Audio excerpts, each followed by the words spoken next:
Hello guys, આજે આપણે ધોરણ 11 સાયન્સનો જે પાઠ્યપુસ્તક છે એના અંતર્ગત યુનિટ નંબર 9 જે છે એના પાઠ્યપુસ્તકના પેજ નંબર 106 અને 107 પર આપવામાં આવેલી જે એક્સરસાઇઝ છે V1 અને V2 આજે જોવા જઈ રહ્યા છે.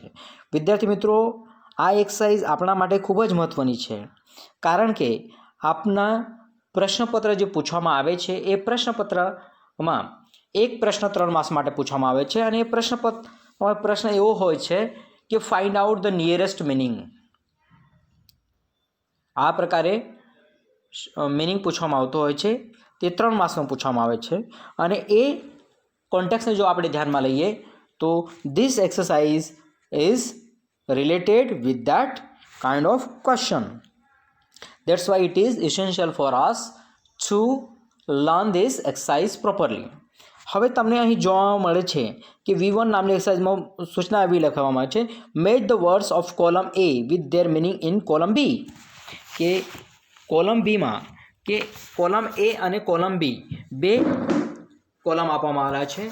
બંનેમાં કોલમ Aમાં 7 વર્ડ્સ આપેલા છે અને કોલમ બીમાં ABCDEFG આ રીતે આપવામાં આવેલું છે. તો આપણને અહીં જે આપવામાં આવેલો જે કોલમ A છે, તો માની લો કે અહીં કન્ટ્રી સાઇડ છે, તો કન્ટ્રી સાઇડ જે વર્ડ છે તે કન્ટ્રી સાઇડ આ વર્ડનો પરફેક્ટ મિનિંગ દર્શાવતો શબ્દ કયો છે? તો એના સાથે કયો શબ્દ બેસશે મિત્રો? રૂરલ રિજન્સ કે ગ્રામીણ ભાગ. આ એનો જવાબ થશે વિદ્યાર્થી મિત્રો. અર્થાત કોલમ A નો સાચો જવાબ ડી રહેશે. બીજો વર્ડ છે સોઇલ. સોઇલ એટલે કે જમીન. હવે જમીન એના માટે એ ઓપ્શન ઇઝ રાઈટ આન્સર, કારણ કે લૂઝ અર્થ આ રીતે અહીંયા આપવામાં આવેલું છે. So soil the right connection of second word is option A.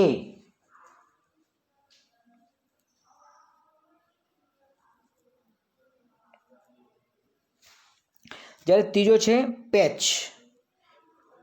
હવે પેચ આ જે વર્ડ છે વિદ્યાર્થી મિત્રો, આપણને ફિમેલ ફોર ધ ફોરેસ્ટ નામનો જે યુનિટ છે તે યુનિટમાં પણ આવી ગયેલો છે અને યુનિટ નંબર 9 જે એસ્પેશિયલી ડ્રીપ ઇરિગેશનથી રિલેટેડ છે અને એ ડ્રીપ ઇરિગેશનનો જે યુનિટ નંબર 9નો ત્રીજો રીડ 3 છે તેનામાં પણ આ યુનિટ આ વર્ડ આવી ગયેલો છે patch.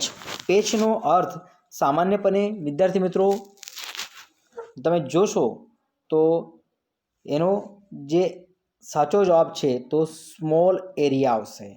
E is the right answer for this option. એટલે કે જે જમીનનો નાનો ટુકડો હોય તો પેચ એનો અર્થ પણ જમીનનો નાનો ટુકડો થાય છે અને small area is also near about meaning. So E is the right answer four it. હવે નેક્સ્ટ વર્ડ છે BUOY. BUOY. વિદ્યાર્થી મિત્રો, આ વર્ડનો પ્રોનાઉન્સિએશન બુઈ થાય છે. યાદ રાખજો, આ વર્ડનું પ્રોનાઉન્સિએશન બુઈ થાય છે. તો this is the original pronunciation of this particular word. So its meaning is કે જે લંગર સાથે બાંધવામાં આવેલો તરતો મૂકવામાં આવે એનો અર્થ એવો થાય છે વિદ્યાર્થી મિત્રો. તો એના માટેનો જે વર્ડ છે તે જે છેલ્લો જે વર્ડ છે જી, તમે જોશો તો આ ઓપ્શન 4 માટેનો રાઈટ આન્સર ફ્લોટ. ફ્લોટ એટલે કે તરતું મૂકવું. તો this is its right answer. હવે પાંચમું છે પોટન્ટ. પોટન્ટનો અર્થ સામાન્યપણે એવો થાય છે કે જે બળવાન હોય, પાવરફુલ હોય, તો તેના માટે પોટન્ટ વર્ડ યુઝ કરવામાં આવે છે. તો એનો સાચો જવાબ એફ છે વિદ્યાર્થી મિત્રો. So F is the nearest meaning of particular 5. હવે નેક્સ્ટ વર્ડ છે ટેંગલ. સો ટેંગલ જે વર્ડ છે ટેંગલનો અર્થ તમે જોશો વિદ્યાર્થી મિત્રો તો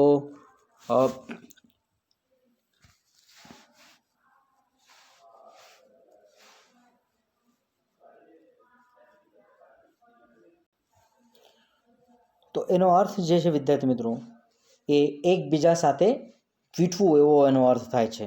તો સ્વાભાવિકપણે જે 6 નંબરનો ઓપ્શન છે તેનું option C is the right answer, twist. અને ટ્વિસ્ટનું પણ એકબીજા સાથે વીંટવું કે વીંટળાવવું એવો એનો અર્થ થાય છે. So tangle and twist is the right. અને છેલ્લું છે એમીટર. એમીટર જે છે આપણે બધા જાણીએ છીએ. સો એમીટરનો અર્થ રિલીઝર થાય છે કે જ્યાંથી છોડવામાં આવે છે. આ વર્ડ વિદ્યાર્થી મિત્રો આપને unit number 9 read 3 drip irrigation નામનો જે યુનિટ તમે જોશો તો એ યુનિટમાં પેજ નંબર 106 પર આખું ચિત્રણ સાથે આપવામાં આવેલું છે જે તમને જોવા મળશે. જો તમે if you follow your own tax, જો તમે તમારું ટેક્સ ઓપન કરશો અને જોશો તો તમને એ રિલીઝર એટલે કે જ્યાંથી પાણીના ટીપા નીકળતા હોય, જ્યાંથી છૂટા પડતા હોય, એમીટર જે છે તેના વિશેની વાત છે. હવે વિદ્યાર્થી મિત્રો નેક્સ્ટ જોઈએ છે હવે V2 નામની જે એક્સરસાઇઝ છે. V2માં મેર અબાઉટ 9 વર્ડ્સ આપેલા છે અને એનામાં પણ આ જ રીતે આપવામાં આવેલું છે. એનામાં તમે જોશો તો સૂચના આ રીતે આપવામાં આવેલ છે કે while reading the passage you have come across the synonyms of the 9 words, listen below. હવે અહીં સૂચના આપવામાં આવે છે કે તમે જ્યારે વાંચશો તો આ જે બધા વર્ડ્સ છે, જે 9 શબ્દ આપવામાં આવ્યા છે એના સમાનાર્થી નીચે આપેલા જે 9 શબ્દો છે તેના સમાનાર્થી શબ્દો તમે એમના પરિચયમાં આવ્યા છો કે તમે તમારા પાઠ્યપુસ્તકમાં આવ્યા છે. Find out the actual word from the first paragraph of the passage.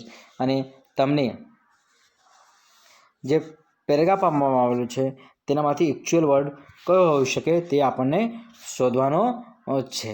અર્થાત આ જે એક્સરસાઇઝ આપવામાં આવેલી છે તે આ એક્સરસાઇઝમાં તમને જે પાઠ્યપુસ્તકમાં આ વર્ડ માટે આપવામાં આવેલો વર્ડ છે તે આપણને લખવાનો છે. તો સ્મોલ એરિયા માટે આપણને પેચ વર્ડ જોઈએ છે વિદ્યાર્થી મિત્રો. તમે જો બરાબર જોશો તો જો તમે શરૂઆતની લાઈન, આ યુનિટની શરૂઆતની લાઈન જોશો તો નાઇલ નદીનું એક્ઝામ્પલ આપવામાં આવેલું છે અને પછી એ જે બેરન લેન્ડ છે તો તે સંદર્ભમાં આ બાબત જણાવવામાં આવે છે. તો for small area there is a word which has been used as a patch. Patch is the right actual word for it. પછી બીજો વર્ડ છે બેરન લેન્ડ. તો બેરન લેન્ડ એટલે કે તેના માટે વાપરવામાં આવે છે ફ્લેટ, કે જે દૂર સુધી કંઈ જોવા મળતું ન હોય, એકદમ જ બંજર જમીન પડેલી હોય. તો આ જે બેરન લેન્ડ એનો અર્થ થાય છે બંજર જમીન. તો એના માટે જે વાપરવામાં આવેલો વર્ડ છે તે છે ફ્લેટ. જ્યારે ત્રીજો વર્ડ છે પાવરફુલ. તો પાવરફુલ જે વર્ડ છે એ પાવરફુલ માટે જે વર્ડ યુઝ કરવામાં આવેલો છે વિદ્યાર્થી મિત્રો, જેમ આપણે V1 નામની એક્સરસાઇઝમાં પણ એ વર્ડ જોઈ ગયા છે અને એ વર્ડ છે પોટન્ટ.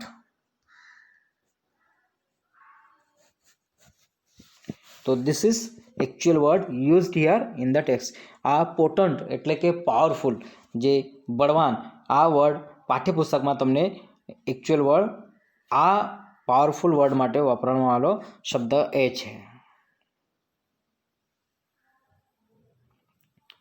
પછી નેક્સ્ટ વર્ડ છે 4th નંબર ફ્લુઇડ. ફ્લુઇડ માટે વાપરવામાં આવેલો વર્ડ છે લિક્વિડ. LIQUIED.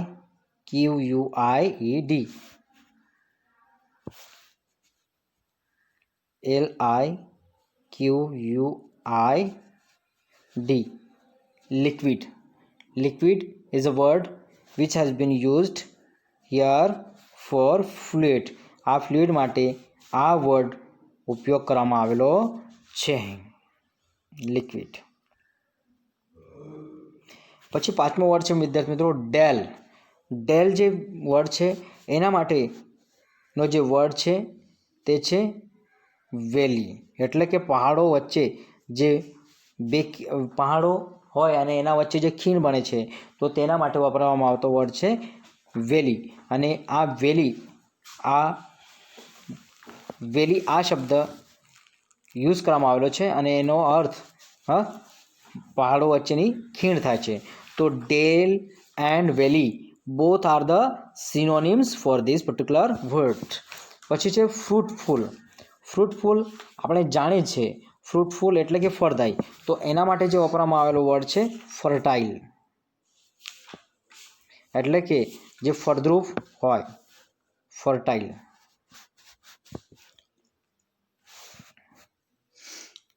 અને 7મો વર્ડ છે ઓરિજિન. ઓરિજિન એટલે કે ઉદ્ભવ સ્થાન. તો એના માટેનો જે વાપરવામાં આવેલો વર્ડ છે કોઝ્ડ, CAUSED.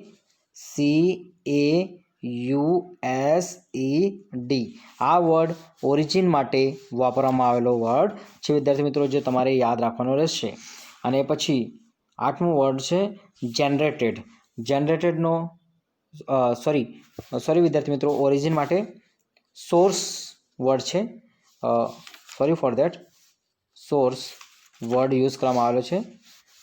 ઓરિજિન માટે સોર્સ નામનો વર્ડ યુઝ કરવામાં આવેલો છે.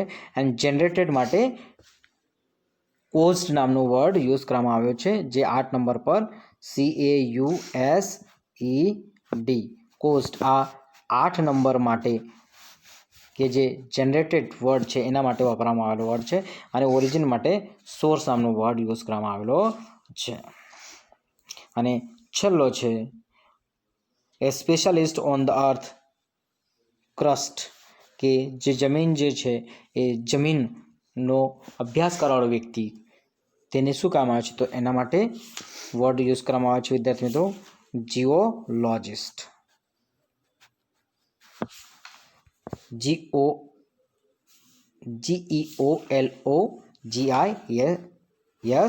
જીઓલોજિસ્ટ એટલે કે એવો વ્યક્તિ કે જે જમીન માપન કે જમીન જે હોય એના સંદર્ભમાં જે વ્યક્તિ અભ્યાસ કરે છે, તત્વજ્ઞાતા છે, એને જીઓલોજિસ્ટ કહેવામાં આવે છે. સો વિદ્યાર્થી મિત્રો, આઈ હોપ આ એક્સરસાઇઝ તમને ખ્યાલ આવી હશે. આ એક્સરસાઇઝ આપણને find out the nearest meaning 3 માસ માટે આ એક્સરસાઇઝ V1 અને V2 ખૂબ જ મહત્ત્વની છે. એના સાથે સાથે તમને એ રીતે પણ પૂછી શકાય કે find out the odd one, કે આપેલા જે શબ્દ હશે એમાંથી અલગ કેટેગરીથી કયો શબ્દ બિલોંગ કરે છે. 4 શબ્દ હશે, 4માંથી 3 શબ્દ કોઈ એક પર્ટિક્યુલર કેટેગરી સાથે બિલોંગ કરતા હશે, જ્યારે એક ચોથો એવો વર્ડ હશે જે અન્ય કેટેગરી સાથે બિલોંગ કરતો હશે, તે આપણે શોધવાનું હશે. તો this exercises belong relates to both of the things. I hope તમને આ એક્સરસાઇઝ સમજણ પડી હશે.